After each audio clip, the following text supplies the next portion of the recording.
예, 반갑습니다. 은퇴하고 나서 처음으로 마련된 이 조그만한 제 연구원입니다. 영성신학연구원 이렇게 하려고 하다가 신학적 인간성의 연구원, 테올리키케 후마니타티스 인스티튜티오라는 이름으로 연구원을 개원했습니다. 오늘 첫 번째 강의를 어떻게 보면 역사적인 날이죠. 첫 번째 강의를 좀 준비해서 여러분들에게 소개를 하려고 합니다. 원래 이 강의는 서울에 가서 특강을 할 때 준비했던 강의인데 오늘 기념으로 이런 처음으로 동영상 찍는 이런 역사적인 날에 여러분들에게 먼저 선을 보이고 또 차후 기회가 되는 대로 차츰차츰 제가 학교에서 혹은 광신대학에서 소개하지 못한 모든 강의들을 아낌없이 여러분들에게 소개할까 싶습니다. 오늘 첫 번째 강의 제목은 우리 정신사, 특히 서구의 정신사에서 위대한 두 개의 발견이라는 제목으로 여러분들에게 조금 소개를 하고 싶은데 원래 제 강의가 조금 어렵습니다. 그렇죠? 그러나 깊이 듣고 마음을 열고 또 새겨 듣고 음미하고 내 자신을 열고 들으면은 어떤 분은 참 재미있다 그래요. 그리고 도전이 된다 그러고 또 어떤 분은 굉장히 어렵다, 철학적이다, 혹은 뭐 심오하다, 뭐 등등 뭐 다양한 표현들이 있던데 이게 아마 저희가 학자의 혀가 짧아서 그런 것 같아요. 저도 많이 고민하고 있지만은 어떻게 하면은 이 일반 대중들에게 맞는 그런 적절한 일반적인 용어와 또 이 학문적인 언어의 간격이 좀 줄어들 수 있는 그런 방법이 없는가를 많이 고민하고 있습니다. 여전히 지금도 완성 단계가 아니고 하는 가운데 있다라고 생각해 봅니다. 오늘 첫 번째 강의는 우리 인간, 특히 서구의 정신사, 인간 정신사에서 발견했던 가장 두 개의 위대한 발견, 발명이 아니고 발견입니다. 늘 제가 강의의 주제로 삼았던 코게토와 크레도의 문제인데 되는 데까지 오늘 첫 번째 강의니까 오리엔테이션으로 조금만 소개하고 정리를 해볼까 합니다. 우선 이 강의의 요약을 위해서 전체적인 전개해 나가는 제 강의의 전체적인 요약을 여러분들에게 좀 정리해드리면은 우선 하나님이 인간에게 주신 위대한 선물이 있습니다. 사실은 선물이기보다는 굉장한, 이 선물로 놓고 보자면 굉장한 겁니다. 선물치고는 받는 인간들이 이게 무엇인지를 잘 모른다는 점에 있어서는 선물이 아닌 것 같고, 주시는 분, 즉 하나님이 일방적으로 가장 좋은, 그러니까 하나님 보실 때 가장 좋은 것을 우리 인간에게 주셨다라고 해야 되기 때문에, 특히 언어의 한계 때문에 선물이라고 밖에 할 수가 없고, 이걸 조금 더 우리 일상적인 혹은 신앙적인 말로 고쳐 쓰자면은 은혜라고 할 수 있습니다. 그런데 이 은혜라는 말이 너무도 많이 흔하게, 너무도 많이 통속적으로 그렇게 많이 사용되었기 때문에 하나님이 주신 이 은혜를 은혜라고 말하면은 또 그런가 보다라고 생각을 많이 하실 것 같아요. 그래서 제가 굉장히 조심스러운데, 제가 이렇게 나이 먹도록 용어 하나하나에 신경 써본 적이 없는데, 우리가 쓰는 일상적인 용어, 특히 우리 기독교적으로 많이 혼용되어 있는 이런 용어를 머릿속에서 떠오를 때마다 이걸 어떻게 세련되고 품위 있게 혹은 격조 있게 고민하면서 표현해야 될 것인가를 많이 생각해 봅니다.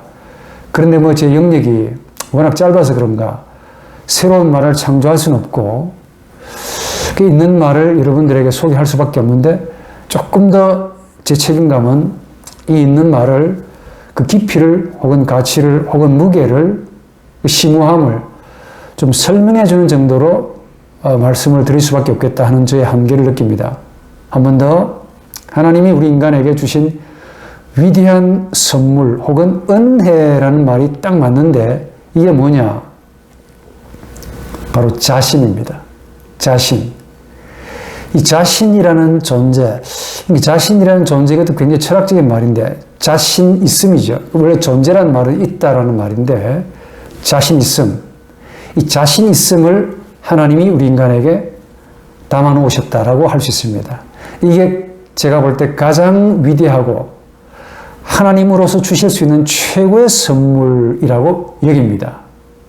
이게 굉장히 정신적이고 이게 굉장히 영적입니다. 혹은 인격적인 관계에서만 해명이 되고 설명이 되는 아주 신비로운 무엇이죠.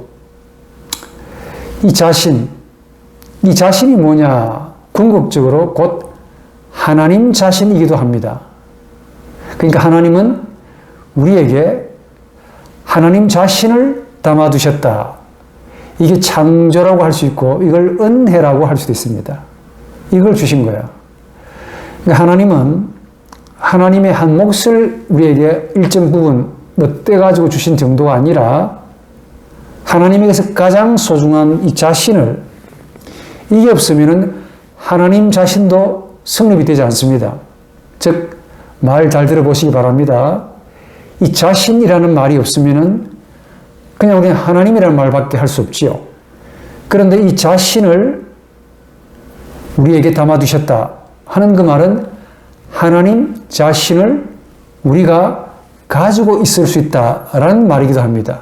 이게 굉장한 선물이고 이 선물의 무게와 깊이를 알지 못하기 때문에 우리가 하나님의 은혜를 느끼더라도 우리만큼 느끼는 거예요.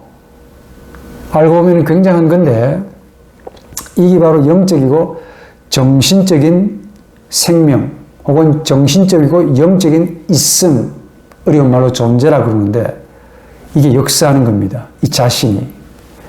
하나님 자신입니다. 우리 안에서. 그러니까 하나님에게는 이 자신이란 말이 하나님에게는 하나님 자신이 됩니다. 그리고 이것이 우리에게 주어졌는데 우리 인간에게는 이것 때문에 인간 자신이 되기도 합니다. 아주 놀랍죠? 아, 그런가 보다라고 생각하시면 너무도 당연한 건데 조금만 시각을 달리해서 내 안을 들여다보십시오. 또 이런 내 무엇을 가지고 한번 표현해 보시라고 한번 노력해 보십시오. 이 자신이 없으면은 무엇이 성립이 안 되는지, 이것이 있기 때문에 하나님 자신이 가능하고 이것이 나에게 주어졌기 때문에 나 자신이 되기도 합니다. 아주 신비한 영적인 무엇이지요. 이 하나님의 자신을 우리는 신학적으로 조금 어려운 말로 이마고 데이, 즉 하나님의 형상이라고 부릅니다. 지칭합니다. 여담이지만 45년 동안의 제 학문 생활에서 이 하나님의 형상이라는 이 부분을 좀 집중적으로 연구를 좀 했는데 이제서 이 강의를 통해서 조금 정리해서 여러분들에게 소개할 수 있게 된 것을 참 감사하게 여깁니다. 이게 하나님 형상입니다. 뭐가? 자신이. 이 자신은 우리에게는 우리 자신이 되고 누구의 자신이 되고 이게 하나님에게로 가면은 하나님 자신이 됩니다. 이게 단도직입적으로 하나님 형상이라고 부릅니다. 그 형상이라고 했는데 말 그대로 이마고지요. 이미지지. 이미지 오브 갓. 이마고 데이. 이 형상이라는 게 뭐냐면은 처음부터 마지막까지, 그렇죠. 처음부터 끝까지 원형을 전제로 하는 형상입니다. 한마디로 형상은 원형이 아닙니다. 형상은 형상이지 원형이 아니라고요. 그런데 내가 이 말을 제가 왜 강조하느냐면은 서구 정신사를 좀 훑어보니까 인간이 이런 형상을 가지고 신이 됩니다. 인간 자신이 원형인 것처럼 그렇게 오해를 합니다. 그래서 인간은 하나님의 형상이라고 하지 인간을 가리켜서 하나님 자신 혹은 이런 자신의 원형이라고 하지 않습니다. 그리고 이 형상이라는 원형을 전제로 하는 형상인데 이 형상은 우리에게 좀 어려운 말인데 실제성이라는 생명의 지평을 환하게 열어줍니다. 이것 때문에. 이것으로 말미암아 우리가 생명을 실제적으로 혹은 실제적으로 말 그대로 현재적으로 만납니다. 아이고 실제성을 혹은 현재를 만난다. 굉장히 좀 조금 이해하기 힘드시겠죠. 그러나 강의를 쭉 한번 들어가 보시면서 깨달음이 있기를 참 바라는 마음입니다. 그래서 실제성은 형상과 원형으로 구분됩니다. 나눌 수는 없습니다만은 구분됩니다. 이게 하나이기 때문에. 그 예수님 말씀에 내가 아버지 안에, 아버지가 내 안에, 이게 예수의 신성을 예수 스스로가 강조한 말이 아니고 바로 이 하나님 자신과의 이 정확한 이해가 없으면 이런 말씀을 하실 수가 없습니다. 자신과 자신과의 만남이기 때문에 이게 구분이 안 된다니, 나눌 수가 없다니까. 구분은 되지만은 나누기가 어렵습니다. 만물이 여기서 나오고 여기로 말미암고 다시 거기로 되돌아가는 어떤 어마어마한 생명의 실제성이라고 말을 할 수밖에 없어요. 이걸 우리는 하나님에게는 원형이라고 그러고 이걸 우리에게 혹은 우리의 입장에서 보면 이게 형상이라고 말합니다. 그래서 실제성, 현재 이런 생명의 하나의 그 뿌리는 바로 형상과 원형으로 구분된다라고 할 수 있습니다. 근데 원형은 유감스럽게도 우리 부패하고 죄인인 우리 인간에게는, 즉 우리 형상이죠. 원형은 형상인 우리에게는, 그 형상이 우리 인간입니다. 근데 우리 인간은 하나님의 형상으로 지음받았지만은 또 죄인입니다.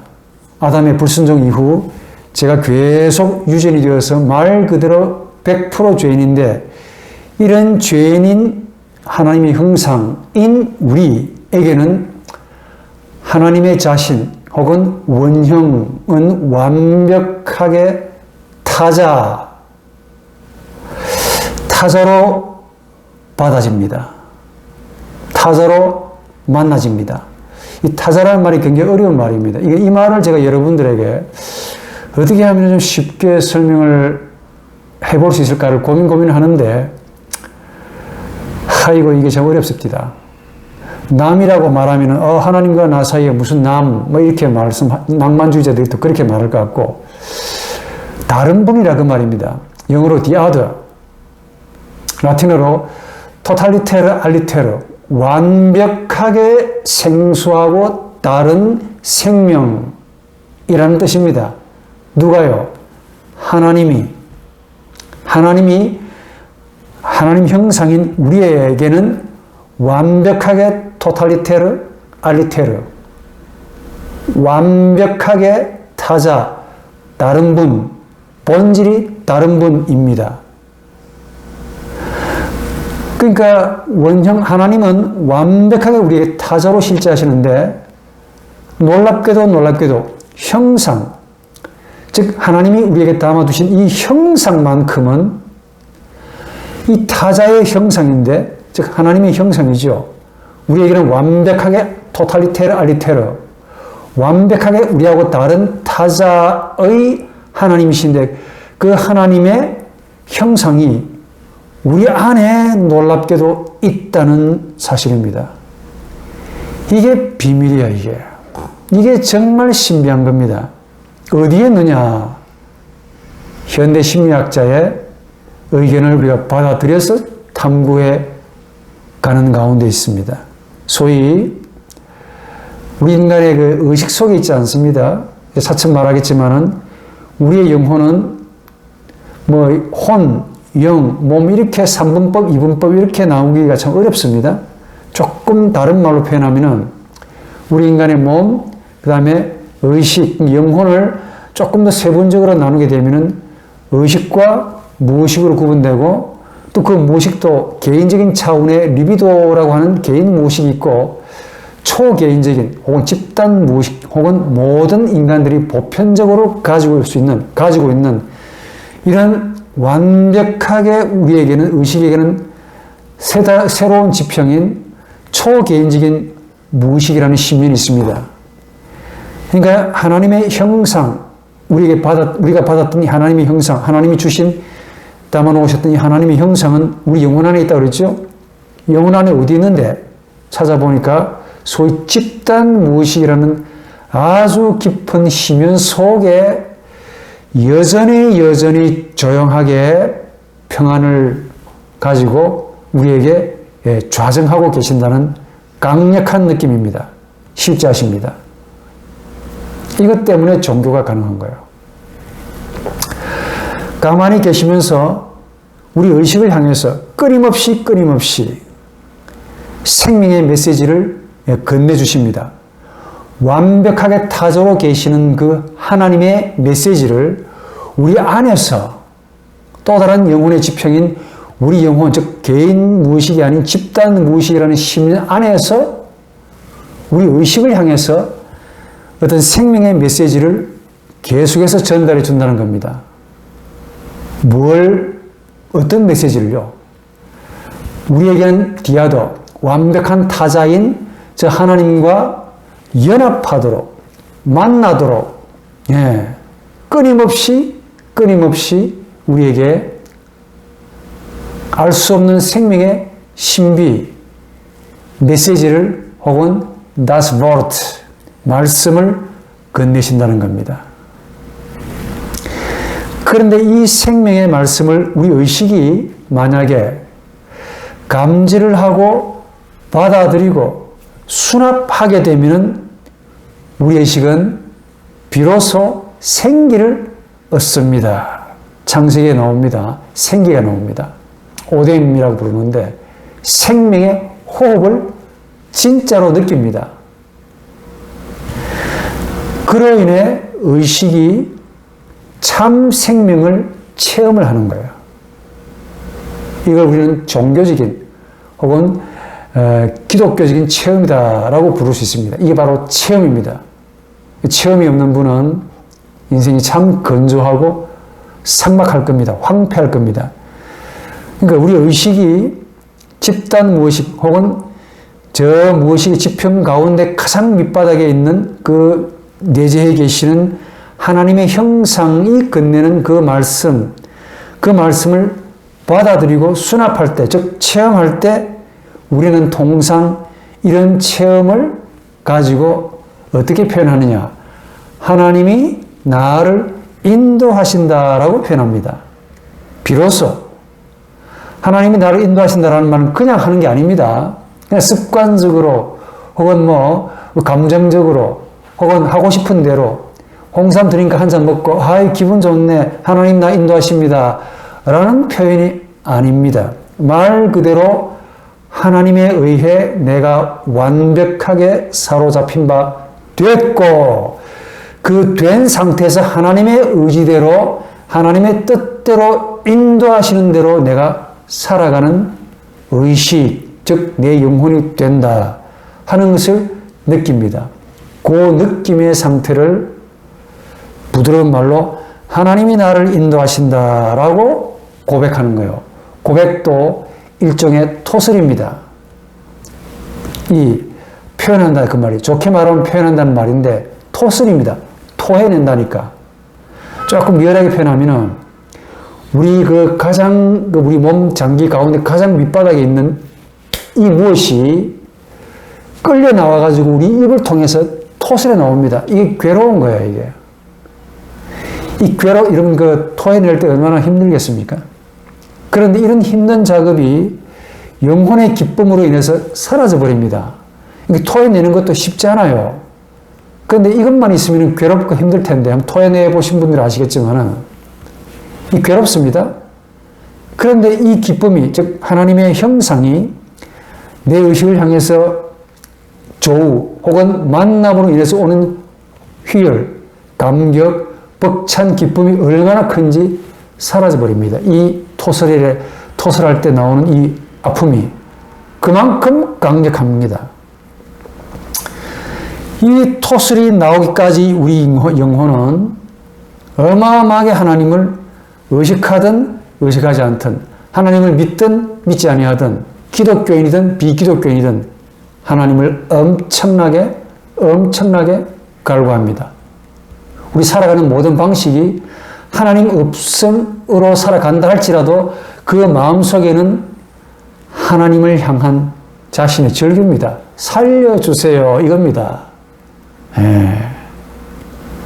이걸 예민하게 반응하시면 종교인이 될 것이고, 무디게 반응하면 나 하나님 없소이다 라고 말씀하시겠지만은, 인정하든 부인하든 믿든 믿지 않든 기독교인이든 비기독교인이든 그 삶의 내용, 그 밑바닥에 우러나오는 하나님의 강력한 메시지를 의식이 받을 때는 살고 싶다 이겁니다. 동시에 이런 의식이 빈곤하고 비천한 의식이 하나님을 향해 살려주세요 라는 이 표현을 우리 삶의 방식으로 악을 쓴다든지 욕을 한다든지 인생의 목적을 돈에 둔다든지 라는 방식으로 그렇게 발휘하고 있을 뿐입니다. 모르는 거지요. 의식이 몰라서 그래요. 좀 제 말로 좀 이상하게 조금 과도하게 표현해서 미안한데 좀 이해하시기 바랍니다. 우리 의식이 하나님의 형상을 만나는 것을 조금 술과 관련해서 표현해 보자면은 좀 표현이 이상합니다만 여러분들 양해를 좀 구하고, 그리고 제 이 연구실 오는 과정에 술집이 되게 많습니다. 젊은 사람들이 술을 많이 마셔요. 그 마음이 참 딱한데 그래서 이런 생각이 들긴 합니다. 인간이 술을 먹습니다. 그렇죠. 그 술을 왜 먹느냐? 여타의 동기를 가지고 먹긴 먹습니다. 술 먹으면 되게 쓰다 그래요. 그 쓴 술을 왜 먹을까? 처음에는 이제 어떤 동기로 먹고 싶어서 먹겠죠. 자이든 타이든, 상사가 혹은 기분 나빠서 스트레스로 마십니다. 근데 조금 더 주량이 늘어가면 어떻게 돼요? 술을 마십니다. 이걸 다르게 말하면 정신이 몽롱한 상태죠. 정신이 몽롱하면서도 술을 마십니다. 이 말은 술을 먹는다, 마신다라는 표현이 참 적절한 것 같아요. 조금 더 나아가면 어떻게 됩니까? 조금 더 진도를 극단적으로 나아가게 되면 어떻게 됩니까? 궁극적으로는 술이 인간을 먹는 거지요. 그렇죠. 즉 술의 지배를 받습니다.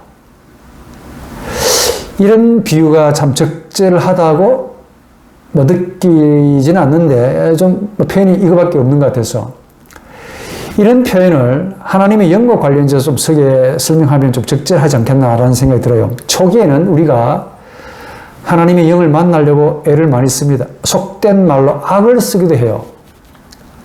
하나님 어디에 있습니까? 나는 이렇게 곤고하게 사는데 왜 가만히 계십니까? 하나님 없네요. 별 이야기들을 다 합니다. 여타의 동기들로 나 병이 들어서 너무 힘듭니다. 내 삶의 질고가 너무 큽니다. 아이고 나에게 주어지는 고난이 감당할 수 없는 고난입니다. 아이고 가난도 너무 지긋지긋합니다. 해방되고 싶습니다. 이 삶의 모습이 왜 이 모양입니까? 이 대한민국이 왜 이렇습니까?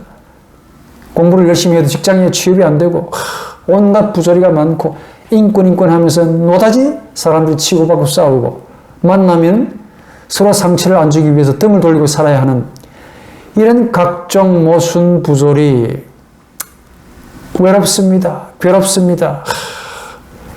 이런 각종 필요에 따라서 마치 술을 우리가 억지로 먹고 잊어버리고 하려고 하듯이 하나님의 도움을 갈구합니다. 그나마 하나님이 나에게 도움을 주시면 감사. 근데 이때는 우리의 무능과 무지, 힘없음을 느낄 때마다 내가 하나님 안에 있으려고 애를 쓰는 이런 초보적인 단계라고 할 수 있겠죠. 예. 그러니까 이런 초보적인 단계도 하나님 없음의 단계와 조금 나을는지 모르지만 상당히 유사하다 그 말입니다. 제가 볼 때. 근데 조금 더 진행하면은, 조금 더 발전하면은 이제 하나님의 영이 우리와 만납니다. 그때 오는 쾌락, 희열, 기쁨, 이 기쁨을 언어학적으로 설명이 안 되니까 엑스타제, 엑스터시, 광희라고 말합니다. 광희. 이 광희를 헬라어로 카라라고 부릅니다. 나를 잇는 압도적인 기쁨이야. 가라. 행복. 그러니까 한국말로 행복이라는 말로 표현밖에 안 돼서 그런데 진짜 행복한 겁니다. 여러분들 이런 체험을 가지신 분들이 이제 신앙의 여정을 비로소 첫 발자국을 간다고 할 수가 있을는지 모릅니다. 내 영혼이 포만한 거야. 만족한 겁니다. 이제 넘치는 기쁨입니다. 내게 강 같은 평화, 강 같은 평화 넘치네. 그러니까 이 세상에서 혹은 이 세상이 줄 수 없는 혹은 이 세상에서 전혀 느낄 수 없는 완벽한 새로운 기쁨, 광휘를 느낍니다. 그래서 베드로의 고백처럼 예수, 엘리야, 제자 있나? 어이구 그냥 뭐 내려가지 마시고 우리 변화산에서 그냥 초막을 짓고 그냥 이대로 영원토록 살면 안 되겠습니까? 이거죠. 행복이 고통을 잠시 잊게 하는 단계라고 볼 수가 있습니다. 사람들이 이 정도 단계에서 신앙생활 다 했다고, 이 정도 단계에서 나 체험했다고, 또 이 정도 단계에서 각종 은사, 방언, 예언, 뭐 놀라운 그 어떤 많은 그 하나님의 은사를 또 받긴 합니다. 여기서 만족하고 더 이상 나아가려고 하지 않는 분들이 좀 있는 것 같아요. 그러나 이게 우리 생각이에요. 이거는 궁극적으로 더 나아가 보십시오. 더 나아가시면은 더 새로운 지평이 있겠습니까? 없겠습니까? 당연히 있습니다. 그 마지막 단계라고 제가 이제 단언하는 거는 뭐 제 생각이고 더 깊은 단계가 있을지 모릅니다. 그런데 제가 볼 때 2단계 정도가 되는 것 같아요. 이제 반대로 아까 술이 인간을 먹는다는 단계가 있다 그랬죠.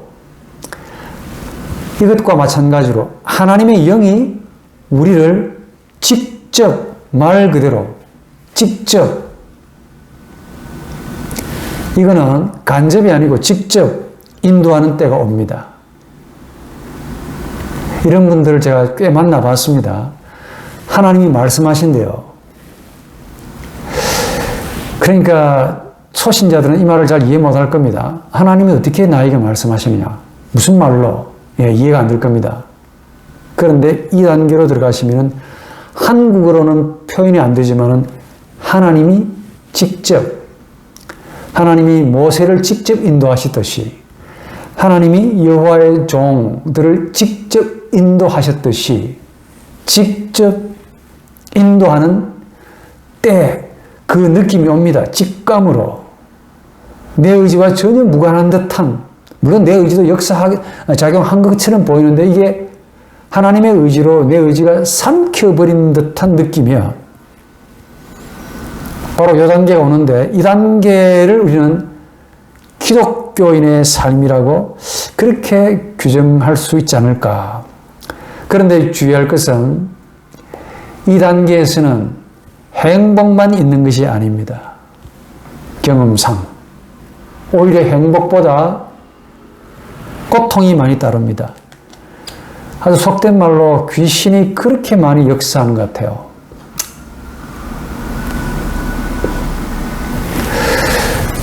이 단계는 하나님이 나를 인도하시니까 얼마나 행복하겠느냐라고 이제 느낌이 오실 것 같은데, 물론 그런 느낌도 없지 않아 있는데, 고통도 많이 따릅니다. 시험도 많아. 불행도 여전히 가시지 않습니다. 저 가난 저거 좀 없애주면 좋겠네. 했는데 가난은 여전히 가난한 거야. 변한 게 있다면은 가난 자체가 사라진 게 아니고 가난에 대한 해석이 좀 달라졌다는 것 뿐이죠. 초창기에는 하나님께 가난 좀 삭제해 주세요 라고 기도했는데 지금은 삭제해 달라는 말을 못합니다. 여전히 가난해. 그런데 이 가난이 초창기에 느꼈던 그 가난스러운 고통만은 아닌 거야. 뭔가 있는 것 같아. 짊어지고 가야 할 만한 나의 십자가 아닐까 하는 생각이 문득문득 많이 듭니다. 질고 병 하나도 바꿔진 게 없단께.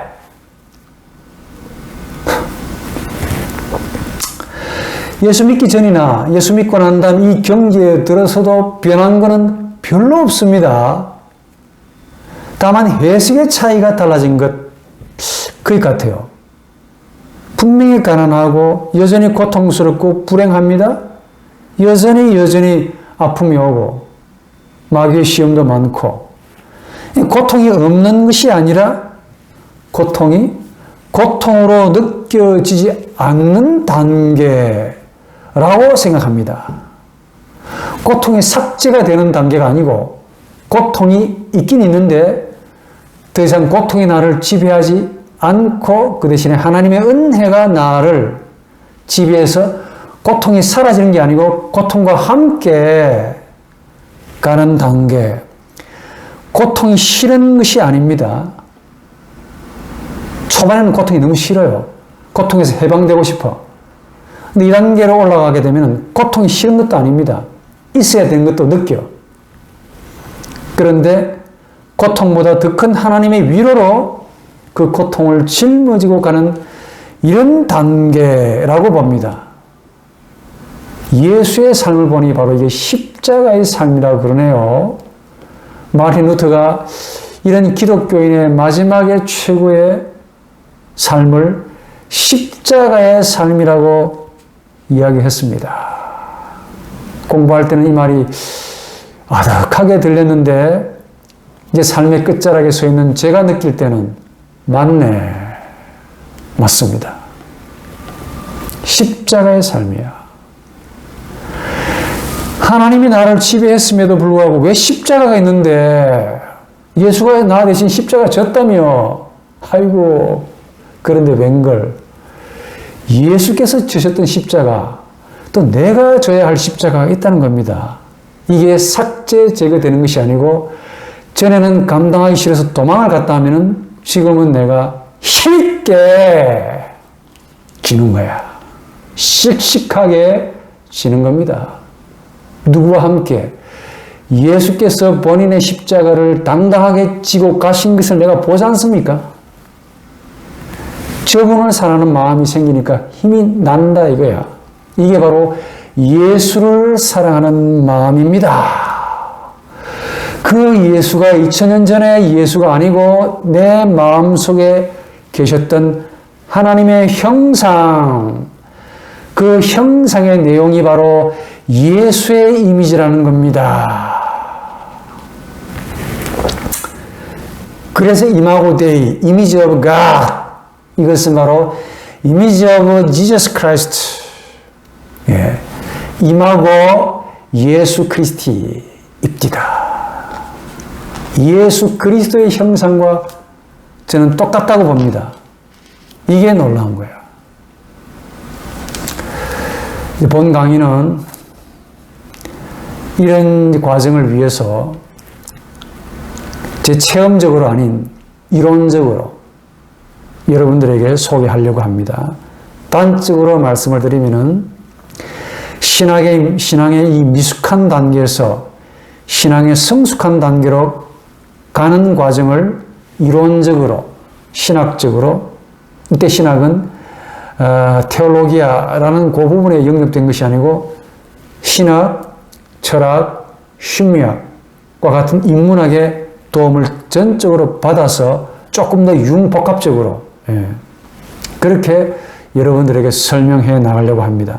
조금 더 리얼하게 말씀을 드리면은 세상적인 어른의 단계에서 이게 바로 육신의 삶입니다. 저나 여러분들은 어른입니다. 어른이 아니신 분 한 분도 없는 것 같아요. 제가 지금까지 만나고 경험했던 모든 분들이 어른입니다. 아주 드물게 어린아이와 같은 심성을 가진 분이 한두 분 제가 보긴 봤는데 거의 다 100명 가운데 99.98명은 어른입니다. 세상적인 어른이야. 이걸 우리는 성경의 말씀을 비추어서 육신의 삶이라고 그러고 딱 싸집어서 말하면 세상적인 삶이라고 단언합니다. 이런 세상적인 혹은 육신적인 삶, 어른의 단계에서 어린아이로 예수의 삶이죠. 영적인 삶, 어린아이로 되돌아가는 과정을 의미합니다.